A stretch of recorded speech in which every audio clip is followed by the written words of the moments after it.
I turned the calendar page and sighed. 14 days until the wedding. Only 14 days to get everything ready that was left undone. The list was impressive. Confirm the order of flowers, make the last fitting of the bridesmaids' dresses, pick up the rings from the jeweler, approve the final menu. My head was spinning with all the little things, but inside I was filled with joyful anticipation. It was a cloudy morning in Grandview. The light shone through my bedroom window, casting pale shadows on the walls. The house was quiet. My mother had already left for work, and I'd taken the day off from the supermarket to take care of wedding stuff. My phone vibrated. There was a text from Richie. "Good morning, sleepyhead. Ready for our meeting with the photographer today?" I smiled. For 3 years now, Richie had been a constant in my life, a calm, dependable pillar in the midst of all the storms. We met when he came to fix a leaky faucet at our supermarket. I was just finishing my shift, he smiled at me, and I dropped a bag of groceries. It's corny, but that's how it started. Richie wasn't handsome in the classic sense. He had overly bushy eyebrows, a nose hunched over from a long-ago fight at school, and perpetually weathered lips. But when he smiled, wrinkles gathered around his eyes, and his whole face glowed with an inner warmth. I fell in love with him not for his looks, but for how quiet and peaceful it became around him. "Sure, I'm ready. Meet me at 2 by the park?" I replied and reached for my jeans. My mother's attitude toward our wedding was complicated. Doreen Flint had always thought she knew best how my life should turn out, and that life certainly didn't involve getting married at 22 to the plumber from the neighboring town. "You realize you're making a mistake, don't you, Jill?" she said when I showed her the ring. "Not congratulations, not I'm happy for you. Just mistake." The disappointment in her eyes was undisguised. "You have your whole life ahead of you. Why do you need that plumber? You could have gotten an education, found a normal job, met someone better." At times like this, I tried to remind myself that she means well. At least that's what she thinks. Doreen got pregnant at 19 and married my father because it was the right thing to do. When I turned 10, he left, leaving my mother and me with my mother and my older sister Talia. From then on, Doreen felt it was her duty to shield me from any mistakes, especially those that she felt repeated her own. Her desire to control my life, however, began long before the engagement. As a child, she decided who I could be friends with and what classes I could attend. As a teenager, she checked my cell phone and interrogated me every time I left the house. Now she was criticizing my choice of life partner. The doorbell interrupted my thoughts. A delivery man stood on the doorstep with a large box. "Delivery for Miss Jill Flint," he said, holding out a clipboard for me to sign. "But I didn't order anything," I marveled, looking at the unmarked package. "The sender is Vivian Wells," the courier explained, checking the delivery note. Vivian Wells. The name sounded vaguely familiar, but I couldn't remember where I'd heard it. Perhaps my mother had mentioned it once. I carried the box into the living room and opened it carefully. Inside, neatly tucked among layers of thin tissue paper, was a dress. Not just any dress, a wedding dress so beautiful it took my breath away. I carefully pulled it out. Cream silk flowed softly through my fingers. The corset was embroidered with tiny pearls forming a pattern of tiny flowers. The hem was adorned with handmade lace, so delicate it looked as if it had been woven by fairies. The box contained a note written in elegant, curlicued handwriting. "Dear Jill, you don't know me, but I am your great-aunt, your grandfather's sister. This dress has been in our family for many years, waiting for the right time. Now it's yours. I hope to see you in it on your special day. Love, Vivian." I carefully tried on the dress in front of the mirror. It fit perfectly, as if it had been made just for me. Looking at my reflection, it was the first time I truly felt like a bride. "Richie, you won't believe what—" I started to type a message, but stopped myself. No, I needed to show him this beauty in person on the day of the wedding. Instead, I took a picture and sent it to Talia. A minute later, the phone rang. "Awesome!" my sister exclaimed in lieu of a hello. "Where did you get it?" I told her about the package from the mysterious great-aunt. "Vivian?" Talia's voice took on a wary note. "Are you sure?" "Yes, that's what the note said. Why?" "Nothing. Just Talia paused. Mom never talks about her. I know it's our grandfather's sister, but when I asked about her once, Mom got so mad that I never brought it up again. That seemed odd. I didn't know my mother's family well. Most of the relatives lived far away, and we rarely saw each other. Have you met her yourself? I asked. Once, when I was very young, she came to my grandfather's funeral. All I remember is that she was very elegant and beautiful, even for her age. After talking to Talia, I carefully hung the dress in my closet, pondering the mysterious great-aunt and why my mother never mentioned her. The day flew by in worries. The meeting with the photographer went great. We chose several scenic locations in the city park and by the lake for the wedding photo shoot. Richie, as usual, left most of the decisions to me, only occasionally offering his opinion. "You look happy," he remarked as we walked to his car after the meeting. "I am," I smiled, but didn't bother telling him about the dress. Let it be a surprise. When I got home, my mother was already there. She was sitting at the kitchen table going through the mail. "How was your day?" she asked without much interest.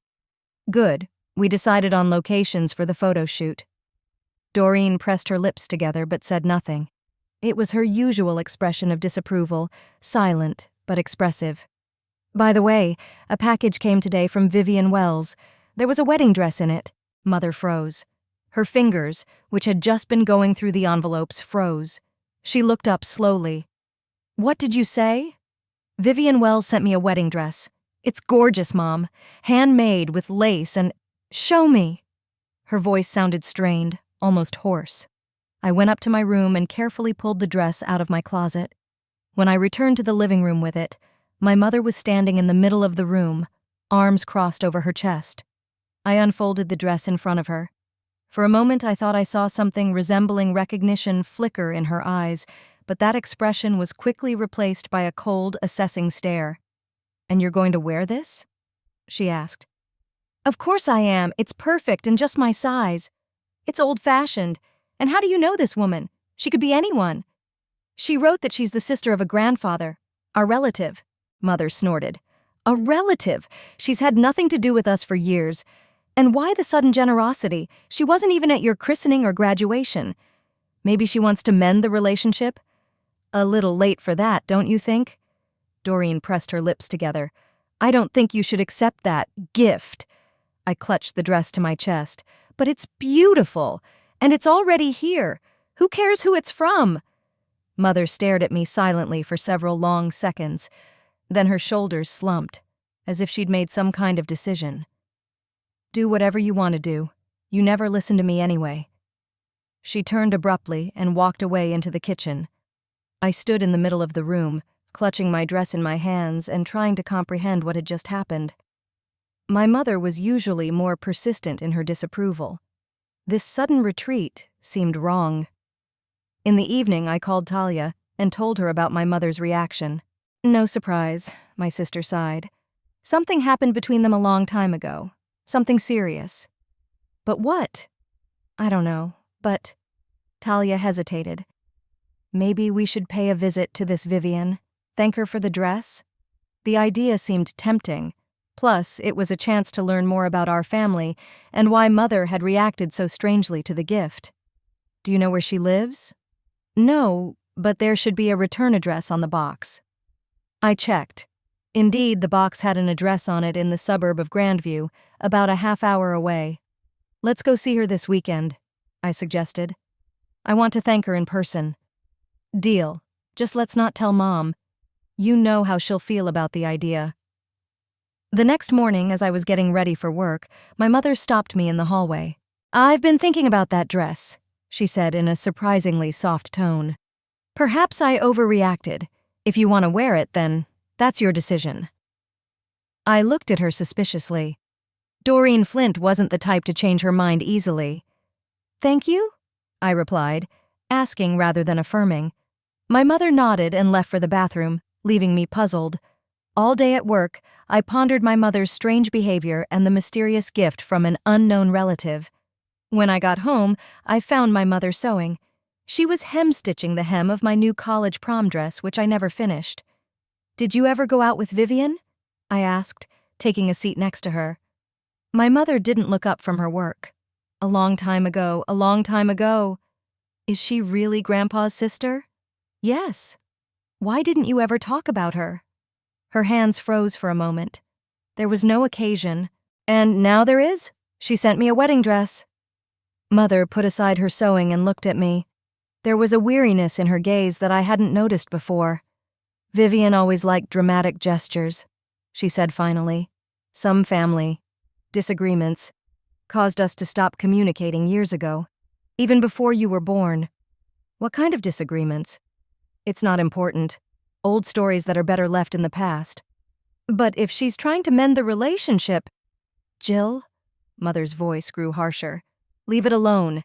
If she wants to give you a gift, fine. But there's no need to rekindle old grudges over it. I decided to back off for now.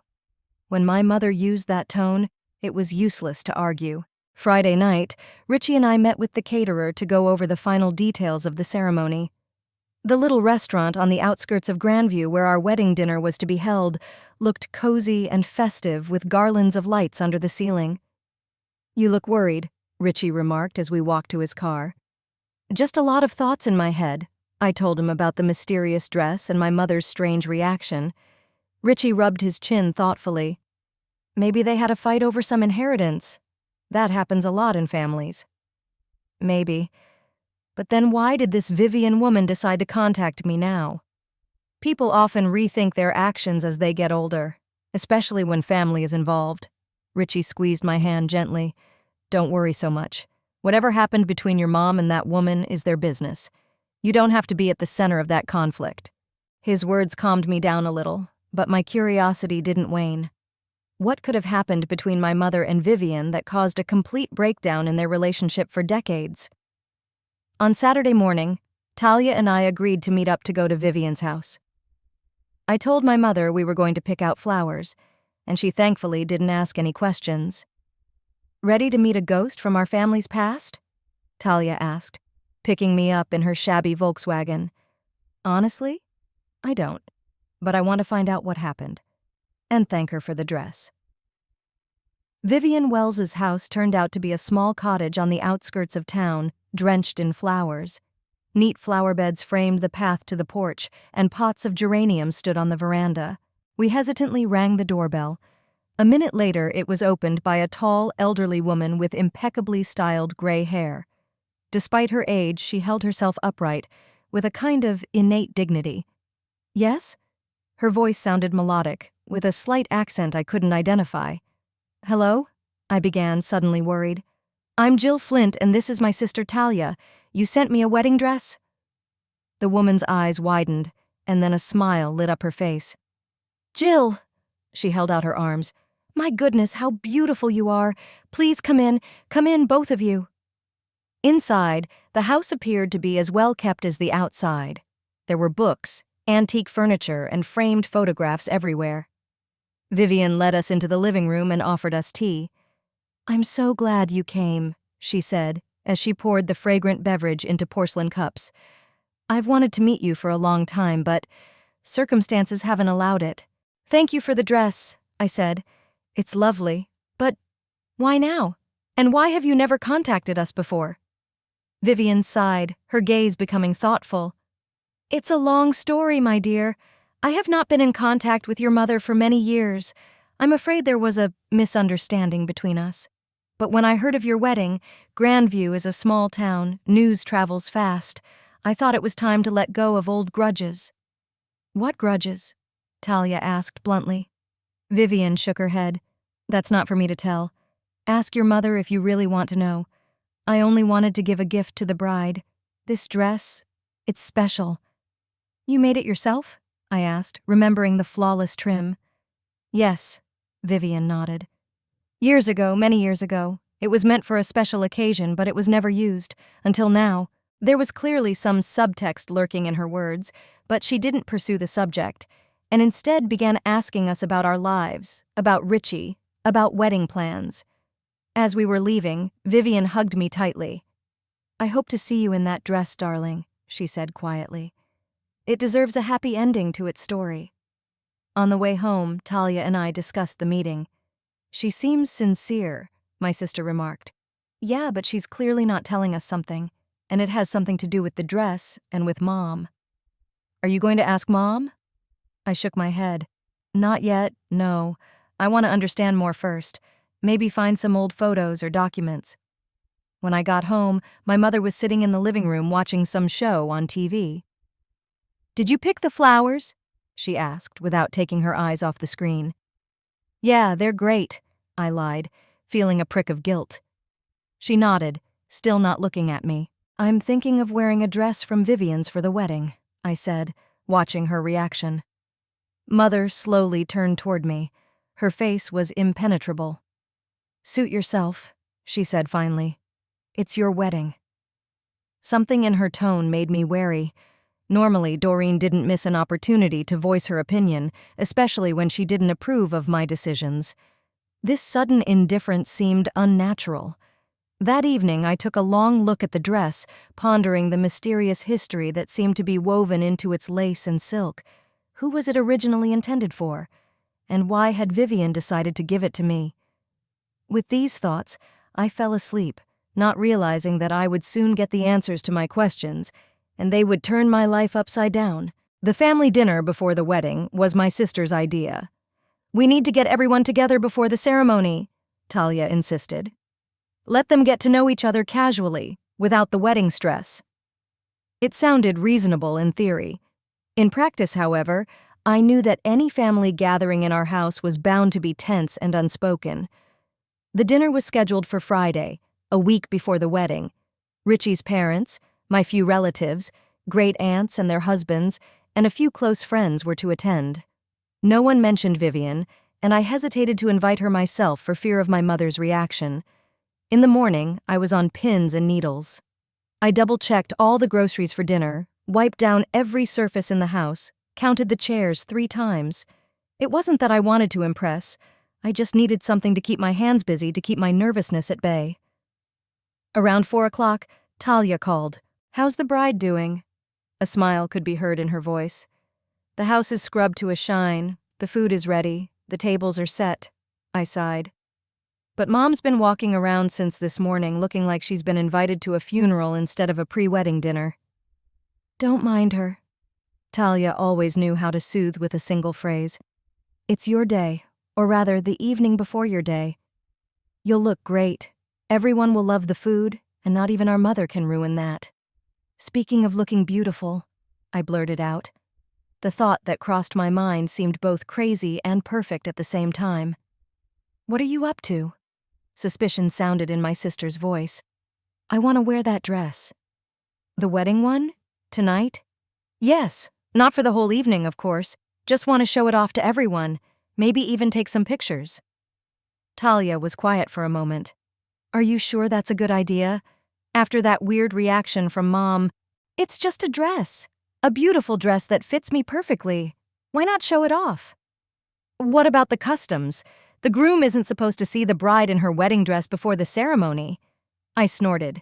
Come on, you don't believe in that. I don't, but Mom would probably grab onto that omen if she wanted to talk you out of it. I don't care. It's my wedding, my dress, and my choice. Talia sighed. Okay, your take, but promise me that if the atmosphere gets tense, and it will, you'll just change and not argue. I promise. I lied. After talking to Talia, I went up to my room. The dress was hanging in my closet wrapped in a protective cover. I carefully pulled it out, admiring every detail. The small pearls on the corset glistened in the evening sunlight through the curtains. The lace around the hem was so thin it seemed weightless. I slid the dress on slowly, savoring the touch of the silk against my skin. It really did fit perfectly, accentuating my figure while looking incredibly elegant. There was a kind of timeless beauty to it. It didn't look old-fashioned or ultra-modern, but just right. Finishing the look with simple hair and minimal makeup, I turned to the mirror.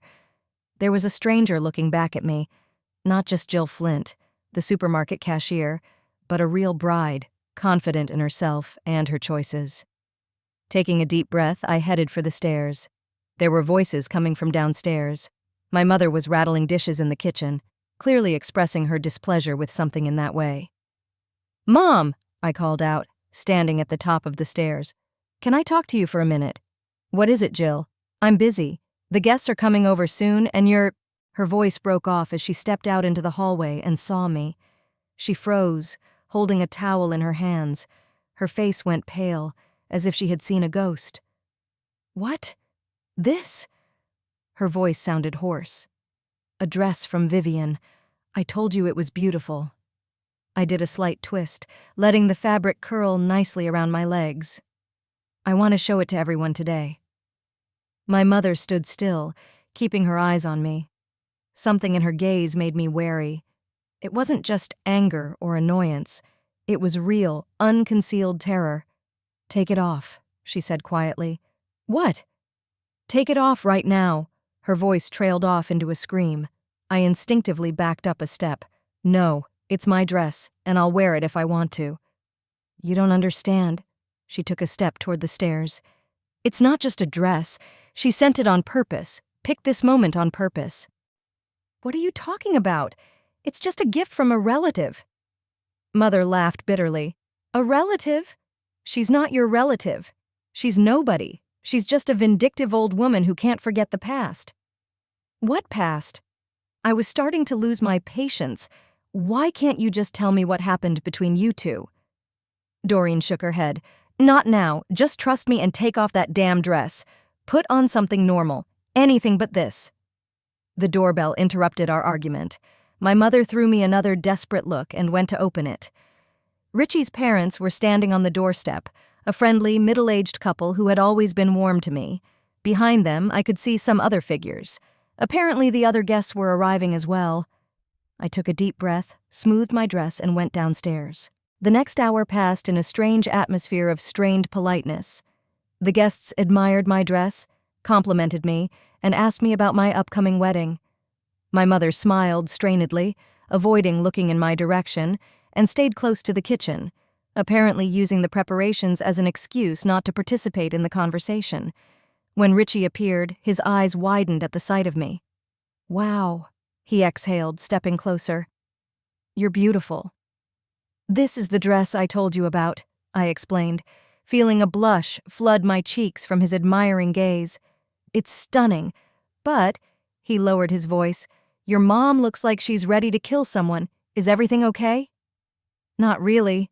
I briefly told him about our altercation this morning. She wanted me to take off my dress, but I refused. Richie cast a concerned glance toward the kitchen. Maybe I should have listened? For the sake of keeping the peace? No. I shook my head. I'm tired of giving in to her unreasonable demands. If she wants me to take off my dress, let her explain why. Talia was the last to arrive, out of breath and apologizing for being late. Seeing me in my dress, she froze, then shook her head. You did it after all, she stated. Yeah, and everyone loves it. I tried to make my voice sound carefree. Everyone except Mom. Talia nodded toward the kitchen, where the aggressive clattering of dishes came from. She's furious. She's always furious when I do things my way. Talia sighed. Don't you think today isn't a good day for a confrontation? It's a pre-wedding dinner, Jill. It's supposed to be nice and relaxed. Exactly. And I want to look pretty and feel special. What's wrong with that? Her sister wanted to reply something, but at that moment her mother announced that dinner was ready, and everyone began to be seated at the table. At first things went relatively smoothly. The conversation flowed casually. The food was good. The wine was good. I gradually relaxed, thinking that perhaps my mother had accepted my choice, or at least decided not to make a scene in front of the guests. How wrong I was. When dessert was served, my great-aunt Martha, notoriously tactless, exclaimed, Jill, honey, you look like a real princess in that dress. Where did it come from? It must have cost a fortune. It was a gift from Vivian Wells, I replied without thinking. She's grandfather's sister. The table suddenly became very quiet. I noticed some of the older relatives exchanging glances. Vivian, Aunt Martha interjected, and there was surprise in her voice. Yes, I looked around at the hushed guests. Why? Do you know her? Of course they know her. Mother rose suddenly from her seat. Her voice sounded unnaturally calm, which was far more frightening than shouting. Everyone in this family knows Vivian, and everyone knows what she's done. And what did she do? I stood up too, feeling my heart pounding. Mother looked around the table. "Excuse us," she said to the guests. "My daughter and I need to speak privately." "No." I crossed my arms over my chest. "If you have something you want to say it here. I'm tired of secrets and innuendo." Talia looked at me pleadingly, silently articulating "don't," but I ignored her. Mother clenched her jaws so tightly that her cheekbones showed jowls. "All right," she said finally. "You want to know the truth? Here it is. Vivian is a vindictive, jealous woman who has always wanted to ruin my life." "Why? What did you do to her?" "Me?" Doreen laughed, but there was no mirth in her laughter. "I didn't do anything to her. It was she, the mother stammered, as if she couldn't find the words. "Mom," Talia interjected softly, "maybe we shouldn't discuss this in front of everyone." But it was as if Doreen hadn't heard. Her gaze was fixed on my dress, and with each passing second, something dark, uncontrollable was growing in it. "Take it off," she said again, this time quietly, almost a whisper. "No," I remained adamant. "Then I'll do it myself." My mother suddenly motioned around the table toward me. I backed away, almost bumping into Richie, who immediately stepped between us. "Mrs. Flint." His voice sounded calm but firm. "I think everyone needs to cool down a bit." "Stay out of this," she barked and tried to step around him. At that moment, Richie's mother, Elizabeth, a short but determined woman, intervened. "Doreen, stop it. You're ruining your children's evening." The mother froze, as if only now realizing what was happening, and looked around. Stunned guests sat at the table, frozen with dessert spoons in their hands. Many were looking down at their plates, clearly feeling uncomfortable. "I apologize," she said, but there was not a shadow of remorse in her tone. "I think I need some fresh air." She turned and walked out the back door into the courtyard. An awkward silence hung. "Maybe someone else could use some tea." Talia tried to lighten the mood. Conversation slowly resumed, but the atmosphere was hopelessly spoiled. I could feel the curious and sympathetic stares on me and wished I could fall through the ground. "Are you okay?" Richie asked quietly, squeezing my hand under the table. I nodded, even though it was far from the truth.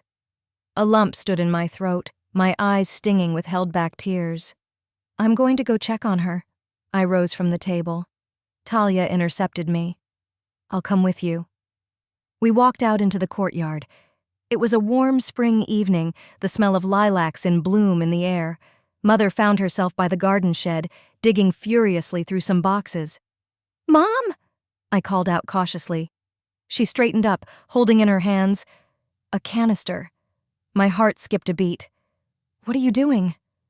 Talia stepped forward. "What I should have done right away." Doreen unscrewed the lid of the canister. The pungent smell of gasoline hit her nostrils. "Mom, no!" Talia rushed toward her, but it was too late.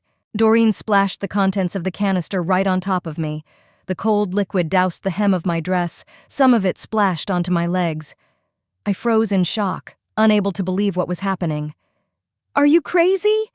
Talia screamed, trying to snatch the canister from her mother. But Doreen had already tossed it aside and pulled a lighter from her pocket. Her eyes glittered with a feverish gleam. "Mom, please." My voice trembled. "Don't. That dress was never supposed to exist." Her voice sounded strangely detached. "And neither should this wedding. You don't deserve this wedding, Jill." The click of the lighter sounded deafening in the evening silence. An instant later, flames engulfed the hem of my dress. I screamed, backing away and trying to knock the fire down with my hands. "Jill!" Richie's shout broke through the ringing in my ears. He ran out into the yard, followed by the rest of the guests. His father reacted instantly, grabbing the garden hose and turning on the water. The cold spray hit his legs, dousing the flames, but it was too late. The bottom of her dress had turned to charred rags. The smell of burning fabric and gasoline was unbearable. "Oh my God, Jill, you're not hurt?" Richie ran up to me, examining me anxiously. I shook my head, still unable to speak. My gaze was fixed on my mother, who stood a few feet away, watching the scene with a kind of strange satisfaction. "How could you?" I exhaled at last. Doreen didn't answer. Instead, she laughed, loudly, almost hysterically. "Do you see now? See what happens when you try to play her games?" "Games? What games?" I was too stunned to feel anger, only bewilderment and hurt. "Vivian!" my mother spat out.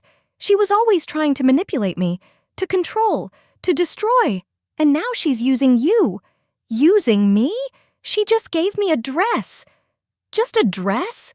Doreen laughed even louder. "You're so naive, Jill. You always have been, ready to believe anyone who shows you even the slightest bit of attention."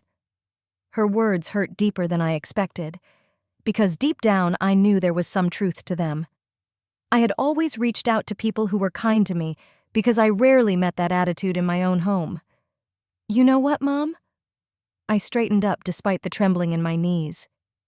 Even if Vivian had some agenda of her own, at least she showed me kindness, which is more than I can say for you. Doreen's face contorted with rage. "Kindness? That woman knows no such word. She ruined my life, and now she's trying to ruin yours. The only person trying to ruin my life right now is you." I finally let the tears flow freely. My mother recoiled as if I had hit her. For a moment, something like realization, even remorse, flashed in her eyes, but it was quickly replaced by the usual coldness. "Do what you want," she shrugged. "Marry your plumber, wear your Vivian dresses, but don't come crying to me when everything falls apart." With those words, she turned and walked off into the house, leaving us all standing in the yard in stunned silence. "Jill," Talia called softly, "come to my place. You can't stay here." I nodded, still looking at the door my mother had disappeared behind. Part of me wanted to run after her, shake her until she explained what crazy thing had just happened. The other part of me just wanted to run as far away as possible and never come back. Richie put his arm around my shoulders. "I'll drive you," he said, and there was such tenderness in his voice that I almost burst into tears again. "I need to change," I mumbled, looking at the charred remains of my dress. "I have spare clothes in the car," Talia said. "From the gym. Not the most elegant option, but better than nothing." I nodded, too exhausted to argue. The guests began to awkwardly say goodbye, muttering words of sympathy and encouragement. Aunt Martha looked like she'd gotten the juiciest gossip of the year. Surely the whole of Grandview would be buzzing tomorrow. "I'm so sorry, Jill," Richie's mother said sincerely, hugging me tightly. "If you need anything, just say the word." "Thank you, Elizabeth." I smiled weakly. After changing into Talia's tracksuit right in the car, thank goodness it was dark, I sat in the back seat. Richie settled down next to me, holding my hand tightly. Talia got behind the wheel. "Where to?"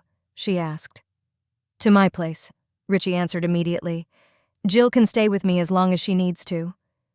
I squeezed his hand gratefully.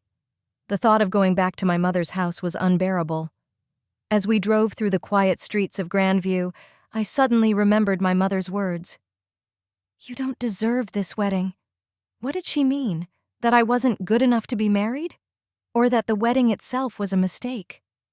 "What are you thinking?" Richie asked quietly. "About what Mom said. That I didn't deserve this wedding." He shook his head. "That's not true. You deserve all the best, Jill. I'm going to prove it to you every day." His words warmed something inside, but the anxiety wouldn't let go. What if she knows something? Something about Vivian, about the dress? "Even if she does," Talia interjected, looking at me through the rearview mirror. "It doesn't justify what she did. Nothing excuses it." I nodded, but my doubts remained. What was the story behind that dress? Why was my mother so desperate to destroy it? And what had Vivian done that caused such hatred? Outside Richie's house, Talia hugged me goodbye. "Call me tomorrow," she whispered. "We'll figure things out together." I nodded, feeling immensely grateful to have a sister like her. Despite all of our family's problems, Talia had always been my rock. At Richie's apartment, I was finally able to exhale. His house had always seemed like a cozy retreat to me, a small but neat apartment that smelled like coffee and freshly laundered laundry, where there were never any hard stares or sarcastic remarks. "Do you want to take a shower?" Richie asked. "I'll get you a clean t-shirt." I nodded, feeling the smell of gasoline and burnt fabric enter my skin and hair. Standing under the hot jets, I finally allowed myself to truly cry. The tears mixed with the water, taking with them the tension and pain of the evening. I cried for the lost dress, for the mother who seemed to hate me for wanting to be happy, for the mysterious Vivian whose gift had caused such an uproar. When I emerged from the bathroom, wrapped in Richie's oversized t-shirt, he was waiting with a cup of hot tea. "Better?" he asked, holding out the cup to me. "I don't know," I answered honestly. "Just devastated." He nodded, understanding without words. We sat down on the couch, snuggled up against each other. The TV was on silent, casting a flickering light on the walls. "What are we going to do?" I asked finally. "With what exactly?" "With the wedding, with my mother. All of it." Richie hesitated. "There will be a wedding if that's what you want. We can find a new dress. Or you can wear anything. Even jeans and a t-shirt if you want." I smiled weakly. "And my mother?" "That's more complicated," he sighed. "But it's up to you to decide. If you don't want to see her, don't. If you want to talk, I'll be here for you." I woke up on Richie's couch, wrapped in a comforter. My head was buzzing, my eyes swollen with tears. The sunlight filtering through the blinds seemed inappropriately bright after last night's nightmare. "Good morning." Richie appeared from the kitchen with a cup of coffee. His hair was disheveled, shadows under his eyes. Apparently he hadn't slept well either. "Hey," my voice sounded hoarse. "How are you?" I wondered. "How am I?" Devastated, confused, angry, and yet strangely liberated. It was as if yesterday's madness had finally torn away the veil of pretense that had hung between my mother and me for years. "I don't know," I answered honestly, "but I want to figure things out." Richie took a seat next to me, handing me a cup. "What exactly?" "The story behind that dress. Why Mom reacted the way she did. What did Vivian do that everyone knows about but me?" He nodded. "I understand. What do you want to do?" "Talk to Vivian. Tonight." At that moment, my phone rang. Talia. "Jill, are you okay?" Her voice sounded concerned. "Alive, where are you?" "At home. My mom called a few times, but I didn't answer." "What did she want?" "I don't know. But judging from the voice messages, she's between rage and remorse. Look, we need to talk. I found out something." My heart beat faster. "What's that?" "Not over the phone. Let's meet up. I think we should go visit Vivian." I was just about to suggest the same thing. We agreed to meet in an hour at a coffee shop near Vivian's house. Richie offered to give me a ride, but I declined. I needed to be alone, to gather my thoughts. "Are you sure?" His eyebrows drew together at the bridge of his nose. "Yes, it's a family thing. I think Talia and I need to sort things out on our own."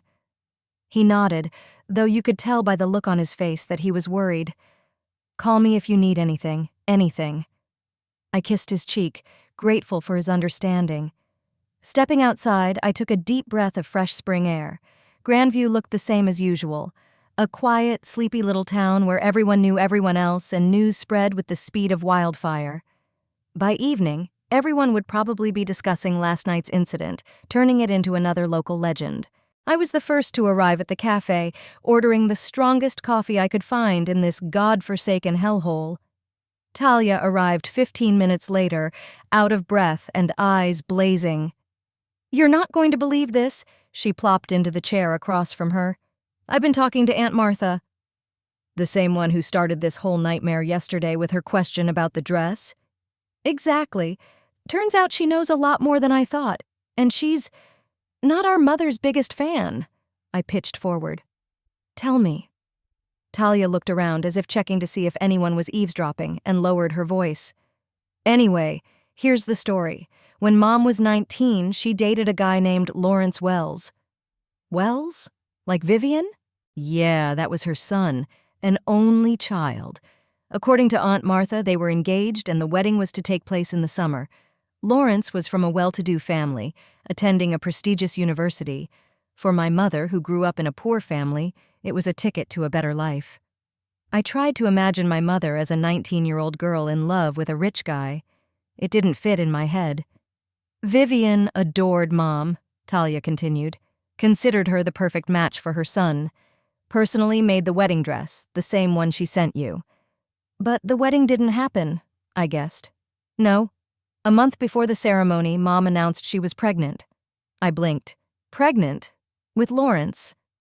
Talia shook her head. No, by another guy. They met at some party, had a brief affair. Anyway, my mom cheated on Lawrence. That sounded nothing like my strict, principled mother, who had always preached to me about the importance of fidelity and responsibility. And then what happened? Lawrence was crushed. According to Aunt Martha, he genuinely loved his mother and was willing to forgive her infidelity, even raise another man's child as his own. But his pride couldn't bear the fact that the whole town was discussing their story. He broke off the engagement and left Grandview. And Vivian? Vivian was furious. She accused her mother of breaking her son's heart and ruining his life. They fought so badly that they never spoke again. Shortly afterward, Lawrence was in a car accident and died. I looked at my sister, stunned. Oh my God. And Vivian blamed Mom for his death? Yes. She believed that if it hadn't been for Mom's deception, Lawrence would never have left town and been in that accident.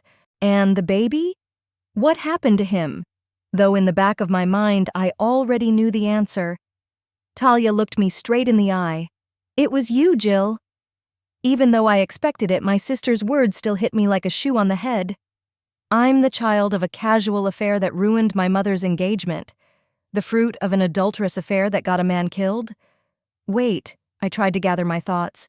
But the man I always thought of as my father. Thomas Flint, Talia nodded. Mom married him when you were about a year old. He adopted you and gave you his last name. But biologically, you're not his daughter. You knew? I couldn't believe my sister had kept such important information from me my whole life. No, she shook her head furiously. I swear I only found out today from Aunt Martha. I always thought we were both Thomas's daughters. I leaned back in my chair, trying to make sense of what I'd heard. Was that why my mother had always treated me differently than Talia? Is that why she was so controlling, so critical? Was I a living reminder of her mistake, of her shattered dreams of a better life? And my real father? Does Aunt Martha know who he is? No, Talia shook her head. According to her, Mom never told anyone. It was probably someone passing through, not from around here. We sat in silence while I digested the new information. Strangely, instead of shock or grief, I felt relief? Like finally finding the key to the box of family secrets that had poisoned our lives for years. How do you feel? Talia asked cautiously. I don't know, I answered honestly. But a lot of things make sense now. Like why Mom reacted the way she did to the dress. It reminded her of the most painful period of her life. Yes, but that doesn't justify what she did. Of course it doesn't, I sighed. But at least it explains it. And here's the weird thing. Why did Vivian decide to send the dress to me specifically? After all, if she blamed Mom for everything that happened, shouldn't she hate me too? Talia tapped her fingers on the table thoughtfully. Maybe her feelings changed over time? Or did she decide you weren't to blame for your mother's actions? There's only one way to find out. I stood up resolutely. Vivian Wells's house looked exactly the same as it had on our first visit, a well-kept garden, a neat porch, pots of flowers. It was hard to believe that this peaceful facade hid such a dramatic story. We hesitantly rang the doorbell. A minute later, it was opened by Vivian, equally elegant with impeccably styled gray hair. Jill, Talia, she smiled, but her gaze quickly turned concerned when she noticed our tense faces. Is something wrong? Can I come in? I asked. We need to talk. Vivian stepped back silently, letting us into the house. Inside, everything was the same. Books, antiques, photographs. I noticed the portrait of a young man on the mantelpiece, dark-haired, with kind eyes and a wide smile. Lawrence? Tea? Vivian offered, but we both shook our heads. Then have a seat. We settled into the living room. I wasn't sure how to start the conversation, but Vivian broke the silence herself. Something happened to the dress, didn't it? There was no accusation in her voice, only weariness. Yes, I decided to be honest. My mother burned it yesterday, at a family dinner in front of all the guests. Vivian closed her eyes for a moment. When she opened them again, there were tears in them. I'm sorry, she said quietly. I should have anticipated this reaction, but part of me hoped that Doreen had changed over the years. We know the story, Talia interjected, about your son, about the engagement, about what happened. Vivian nodded. I figured the truth would come out sooner or later. Would you like to hear my side of the story? Yes, please, I pitched forward. Vivian stood up and walked over to the fireplace where the portrait stood. She ran her fingers gently over the frame. My Lawrence was a very special boy, smart, kind, maybe a little too naive for this world. He fell in love with your mother at first sight. She was so lively, so bright, the complete opposite of him, calm and sensible.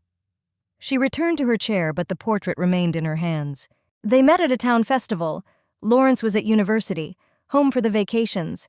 Doreen was working in a diner, dreaming of the big world outside of Grandview.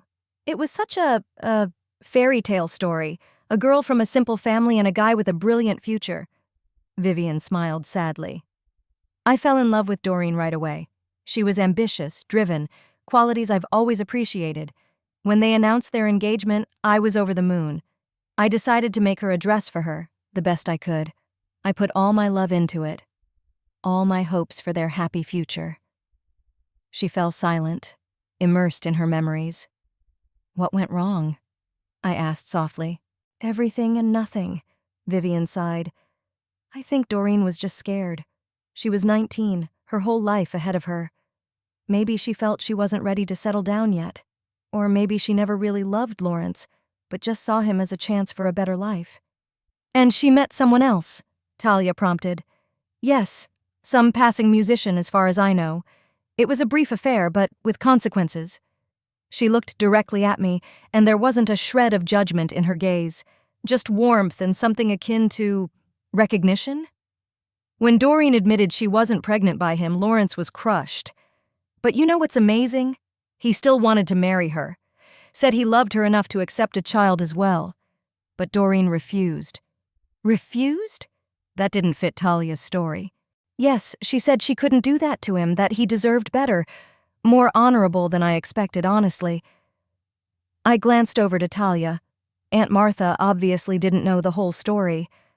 Lawrence was devastated. He left to clear his head and... Her voice trembled. Had an accident on the way back. Died instantly. Vivian pressed the portrait to her chest, and my heart squeezed with sympathy. I blamed Doreen. It was unfair, I know. But grief clouded my judgment. We said terrible things to each other that cannot be forgotten. She married Thomas Flint about a year later. He adopted you. I heard that their marriage was difficult. He left when I was 10, I said quietly. Vivian nodded. That's a shame, but not surprising. Doreen was never good at building relationships. Too many protective walls, too much fear. But why did you send the dress to me? I finally asked the question that tormented me the most. Vivian carefully placed the portrait on the table and looked me straight in the eye. Because you deserve to know the truth. And because... She faltered, then took a deep breath. Because you look so much like him. Like who? I frowned. Like your father. My heart skipped a beat. Do you know who my father is? Yes, Vivian nodded slowly. His name was Aiden Pierce. He was a musician, came to Grandview with a band, played at a local bar, a talented, charismatic young man.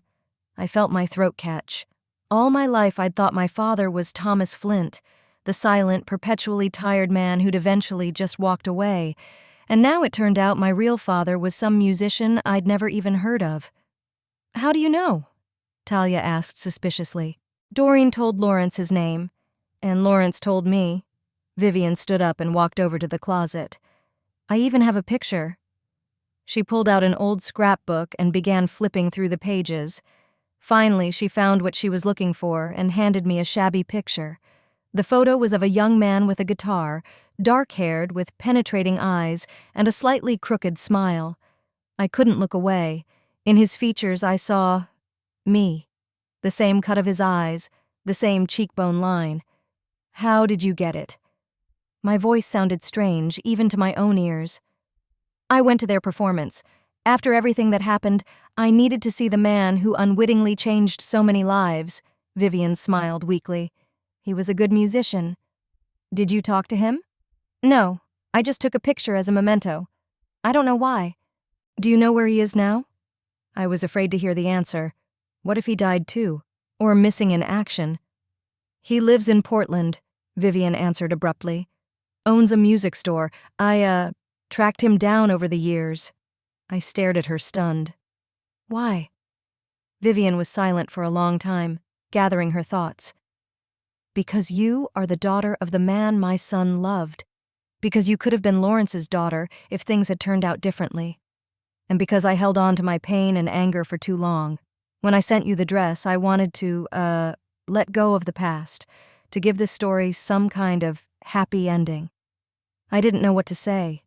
It was all too much to comprehend the new father, the old hurts, the tangled relationships and motives. I'm sorry the dress is destroyed, I said finally. It was beautiful. It's only fabric. Vivian smiled softly. What matters is what's behind it. Love, hope, forgiveness. No fire can destroy that. You've really forgiven my mother? I asked incredulously. Not all at once. It took many years. But holding on to a grudge is a heavy burden. At some point, I just got tired of carrying it. We talked for a few more hours. Vivian talked about Lawrence, about what he was like as a child, about his dreams and plans. She showed old photographs, shared stories. With each story, the man in the portrait became more and more real, and I began to understand why my mother might have been afraid of such love, such responsibility. When we finally got ready to leave, Vivian took my hands in hers. I have something for you. She held out an envelope to me. Aiden's address and his contacts. You don't have to contact him. But if you want to, now you have a choice. I took the envelope, feeling its heaviness not physical, but emotional. Thank you. I hugged her, surprised at how fragile she seemed. For everything. Am I coming to your wedding? There was a question in her voice. If you want to see me, of course. Of course, I smiled. I'd really like that. On the drive home, Talia and I were silent, each immersed in her own thoughts. Finally, she broke the silence. What are you going to do? About what? Everything. Mom, Aiden, the wedding. I hesitated. I don't know, I need to make sense of it all. Are you mad at your mom? For hiding the truth all these years? I don't know what I feel, I sighed. Anger, resentment, pity, all mixed together. But at least now I understand why she's like this. Will you talk to her? Yes, but not right now. I need time. And the wedding? It will happen. I was more sure of it than ever. No dress, no mom if I have to, but I'll marry Richie. And Aiden? Talia nodded at the envelope I was still clutching in my hands. I was silent for a long moment, staring out the window at the passing scenery of Grandview, a small town with big secrets. I'll find him, I said finally. I don't know if he'll want to see me. Maybe he already has a family, other kids. Maybe he doesn't even know I exist. But I have to try. I want to know who I really am. You're Jill. Talia squeezed my hand. My sister. Richie's future wife. Everything else is details. I smiled, feeling something warm spill into my chest. Despite all the turmoil of the last few days, I felt strangely calm. It was as if the pieces of the mosaic were finally coming together. The wedding dress had been destroyed, but its story had helped me learn the truth about myself, about my origins. And maybe it gave me a chance to meet the man whose blood runs in my veins. When we pulled up to Richie's house, I already knew what I was going to tell him. I'd explain everything I'd learned, that I'd ask him to come to Portland with me after the wedding, that even though I didn't have a precious dress, I'd marry him in anything, even jeans and a t-shirt. because it's not the clothes or the ceremony that matters, it's the people and the feelings. Vivian was right. No fire can destroy true love and hope. And the truth, even the most painful one, is better than any beautiful lie. I got out of the car and, turning to my sister, said, I think I should end up being grateful to Mom for burning that dress. Talia raised her eyebrows in surprise. Why? Because I would never have known the truth otherwise. Sometimes it takes fire to see what was hidden in the seams. The sister smiled. You're a philosopher, you are. Go already, Richie must be going crazy with worry. I nodded and, clutching the envelope with my father's address in my hand, headed for home, toward a new life, full of unknowns but also limitless possibilities.